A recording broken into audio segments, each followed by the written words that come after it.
हम इस बात को झुठला नहीं सकते कि दलितों को लेकर इसलिए शिक्षा और सत्ता से दूर रखा जाता रहा है कि अगर वो शिक्षित और सत्ताधारी होंगे तो वो अपने लिए सम्मान मांगेंगे नहीं बल्कि छीन कर लेंगे। वो अपना हक मांग लेंगे, वो न्याय के लिए लड़ेंगे, जो कि मनुवादी मानसिकता के लोगों को जरा भी गवारा नहीं है।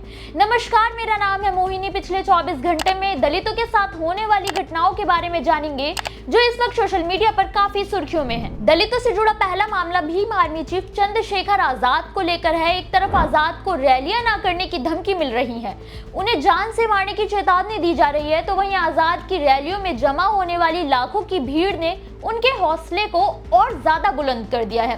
करनी सेना की धमकी के बाद भी आजाद ने 15 मार्च को बाराबंकी में जिस निडरता के साथ महारैली की थी, उसने बता दिया कि अब दलित इन चंद मुट्ठी भर जातिवादी आतंकियों से डरने वाले नहीं हैं। अब दलित आंखों से आंखें मिलाकर लड़ेंगे और जीतेंगे भी।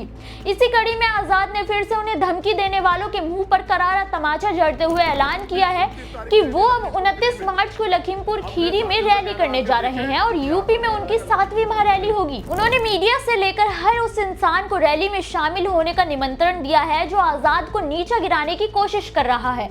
आजाद के ऐलान के बाद से ही दलित समाज में एक नया जोश भर गया है। तो वहीं आजाद की ये हुंकार बताती है कि 2027 में वो सत्ता में बड़ा हाथ मारने वाले हैं। वेल, उनकी लोकप्रियता देखकर आपको क्या लगता है?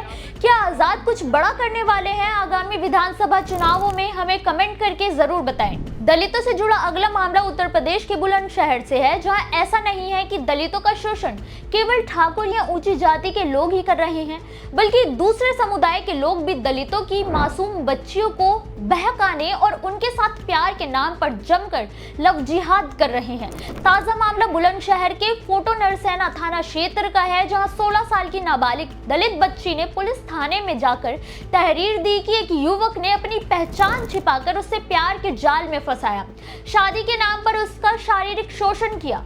लेकिन जब पीड़िता को उसकी पहचान के बारे में पता चला तो उसने इस बारे में पुलिस को बताने के बजाय स्थानीय लोगों के डर से दूरी बना ली थी। लेकिन आरोपी आदिल यही नहीं रुका, उसने अपने एक साथी मेहताब के साथ मिलकर पीड़िता का अपहरण करने की कोशिश की, लेकिन पीड़िता के शोर मचाने पर वो उसे छोड़कर भाग निकला। पुलिस ने तहरीर के आधार पर दोनों आरोपियों के खिलाफ मामला दर्ज कर लिया था। लेकिन वही लव जिहाद की खबर मिलते ही हिंदू संगठन के लोगों ने पुलिस स्टेशन के बाहर जाकर न्याय की मांग करते हुए प्रदर्शन किया। नरसेना के थाना प्रभारी रामकिशोर गौतम ने बताया कि देर शाम तक दोनों आरोपियों को गिरफ्तार कर लिया गया है और जेल भेज दिया गया है। साथ ही जांच पूरी होने के बाद आगे की कार्यवाही की जाएगी। दलितों से जुड़ा अगला मामला राजस्थान के करौली जिले से है, जहां जातिगत भेदभाव और हिंसा से त्रस्त होकर जाटव समाज ने अपने लिए कुछ नियमों को निर्धारित कर दिया है ताकि जाटव समाज पूरे सम्मान के साथ रह सके। ये खबर करौली जिले के ग्राम पंचायत भुकरावली से है, जहां गांव के एक सरपंच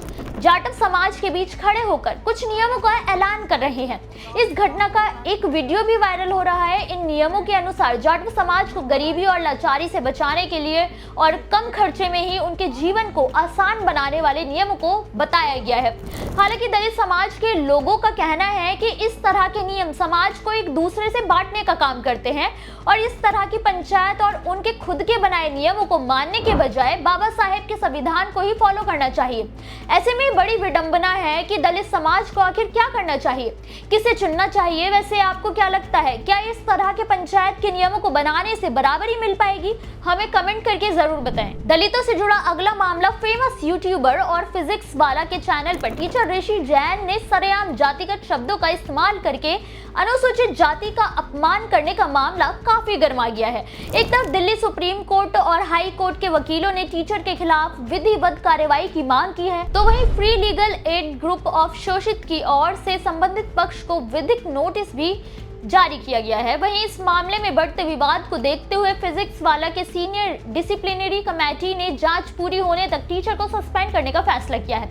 आपको बता दें कि ऋषि जैन ने अपने लुक को लेकर टिप्पणी करते हुए कहा था कि ये बड़ी बात है कि मैं कुछ रवि किशन जैसा दिखता हूँ। अगर मैं चोर चमार जैसा दिखता तो मुश्किल हो जाता, कम से कम अब आप मुझे देखेंगे। लेकिन एक सार्वजनिक प्लेटफॉर्म पर टीचर का इस तरह के शब्दों का इस्तेमाल करना पूरी तरह से असंवैधानिक है, जिसे लेकर कार्रवाई की मांग हो रही है। हालांकि ये पहली बार नहीं है कि फिजिक्स वाला प्लेटफॉर्म पर कोई टीचर जातिगत टिप्पणी कर रहा है। इससे पहले भी अगस्त 2023 में भी टीचर मनीष राज ने जातिगत टिप्पणी की थी, जिसके लिए मनीष राज ने वीडियो जारी कर माफी भी मांगी थी।